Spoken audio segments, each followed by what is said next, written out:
I think we've got a long ways to go. I mean, that was really evident watching the match today. Physically, I think our team is strong in some of the things we can do.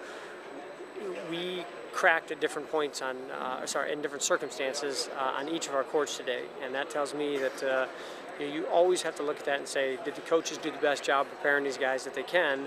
And as much as we think we can, we clearly have to do some things better where we're just ready for that moment to just play with more calmness and more freedom in those moments. And that's really a big key of tennis in general, is that you feel like you can play free and focused at the same time. And today we did that at times, but we were not able to sustain that through the course of the day, and that's why Virginia beat us.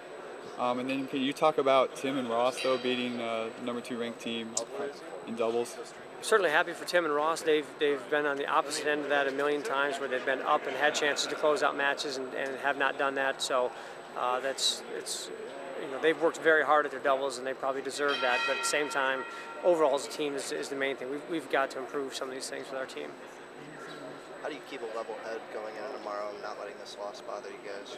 I think as a coaching staff, we have to do the same thing as we're asking of our players. Is we have to coach and be aware at a high level, and then not how to get too emotionally involved where we just don't sustain that level. So I think for us, it's really not that complicated. We'll just talk with each guy what they need to do afterwards, and then just get right back to work here.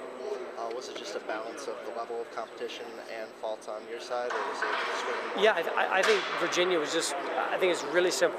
Virginia was able to sustain a certain level of play, and we weren't. We could match them for a certain time period, and then we would drop off, and then match them for a time period and drop off. And that, to me, is across almost every court today. It's basically exactly what happened. Is Virginia sustained their level of play, and we didn't sustain our level of play.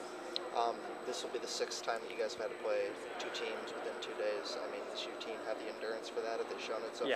Yes. And then for Brian Page, he was the one that showed the most fighting singles. We just want to talk about him for a little bit. Yeah, I actually thought, Page again, same exact thing as everybody else. A certain standard for a certain while, and then, 3rd set he just fell off the cliff, and so we just have to figure out how to sustain a level for a longer period of time.